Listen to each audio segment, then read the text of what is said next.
until they decide to do something like, look, when I see a $100,000 fine come out, and I understand what their salaries are, I don't care. Because the fact is, Cathy Engelbert, the commissioner, Adam Silver, the NBA's commissioner, they need to continue to have pressure put on them. The league as a whole, till I see something like that, till I see what really ought to be like a 10-game suspension or something like that. There should be something significant that is going to send a message saying that there is no longer going to be this tolerance. Carrington's latest play wasn't just aggressive, it was dangerous. Grabbing Sarah Ashley Barker by the hair and yanking her to the floor wasn't seen as enough to even warrant ejection. The same Carrington who has also been called out for swiping at Caitlin Clark's eye. So why isn't anything being done? Why does she keep getting away with this? Today, we're exposing the troubling pattern that has everyone debating. Is the WNBA failing to protect its players? Well, we're going to talk about DiJonai Carrington. Look, now that the fallout from the ass stomping, lack of a better way of putting it, let us not forget the DiJonai Carrington foul from the other day that the Indiana Fever handed to the Chicago Sky. Now that the fallout from that is starting to die down, let us not lose sight and fumble the league's current situation. Before we move on, I'd like to ask you a small favor. If you appreciate this content, please take a second to like this video and subscribe to the channel. Over 98% of you watch the videos without subscribing. It costs you nothing, but it makes a huge difference to us. So, did you click the subscribe button?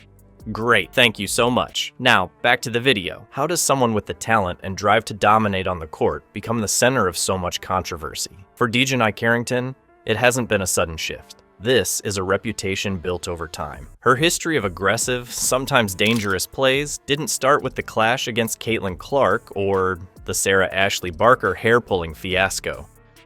It's a rather interesting sort of greatest hits of DiJonai Carrington's activities on a basketball court. Dirty play, and it is what it is. It's dirty play. It's foul play. We can't lose sight.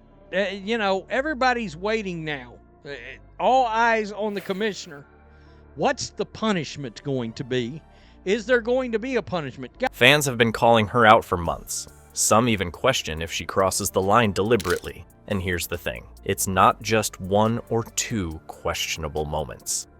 In just the last month, Carrington's actions have resulted in 3 official flagrant fouls. That's 3 in 30 days, and it doesn't even include the plays that didn't get called but had fans flooding social media with clips and outrage. But let's talk specifics, because these incidents paint a pattern. Take the elbowing incident, a direct, sharp move that left opposing players stunned, and not in the good way. And what about the undercuts? Replays show her coming in low as players leap for rebounds, making what should be a routine play into something risky. Compared to the league average, where flagrant fouls are far less common, Carrington's numbers feel glaring. They would claim that Caitlin Clark literally had pitchforks and was wearing white sheets on the court. If this was happening and Caitlin Clark was dishing out these kind of fouls. If Caitlin Clark started dishing out fouls like this, Al Sharpton would be walking the streets. Of course, Sarah Ashley Barker was the recipient this time. At this pace, she doesn't just lead the league in flagrant plays, she's setting a tone no one else can, or wants to, match. Now, here's where it escalates. The hair-pulling fiasco against Barker wasn't just dirty, it was infuriating. On the rebound scramble, Carrington grabbed Barker by her ponytail, yanking her backward onto the court. The refs? They called a loose ball foul. Fans? They called it unacceptable. More than that, it became a viral moment with countless posts demanding harsher consequences.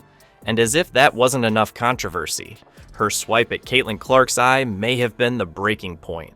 You've got a rookie phenom with a target on her back, and suddenly she's caught in a moment that screams recklessness, if not intent. This isn't just about Carrington anymore. It's about what the league will tolerate and what it'll take to protect the game's biggest stars. If everyone, from fans to analysts, can see the problem with DiJonai Carrington's behavior, why is the WNBA staying so quiet? That's the question at the center of this whole controversy. Despite 3 confirmed flagrant fouls in just 30 days and incidents like the Barker hair pulling that had everyone talking, the league hasn't issued a single statement. No fines, no suspension. It's like they're pretending this isn't even happening and that silence is starting to speak volumes. Mark Jackson, a respected voice in basketball, didn't hold back when he called out the league's leadership, saying, "If the WNBA won't enforce its own rules, what message are they sending?" It's a question that's been echoed by countless fans online.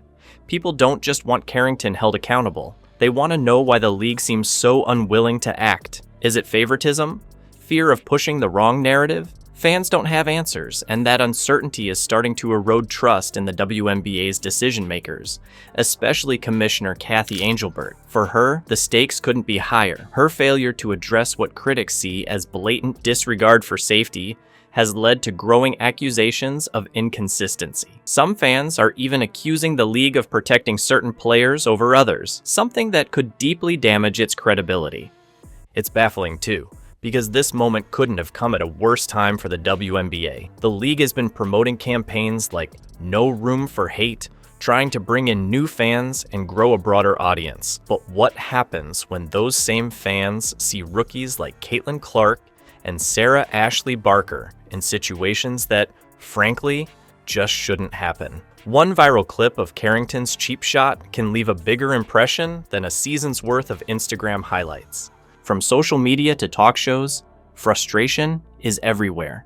Fans are saying they're losing faith in the league's leadership. They're not just angry for Caitlin Clark.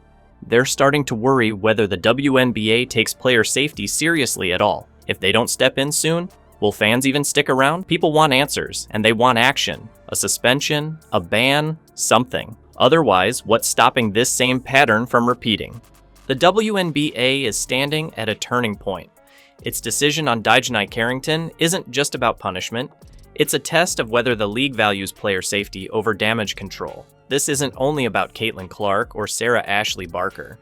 It's about setting a standard for every player, rookie, or veteran who steps onto that court. Fans are watching closely, and their trust is on the line. If the league fails to act now, it risks sending a message that reckless behavior gets a pass.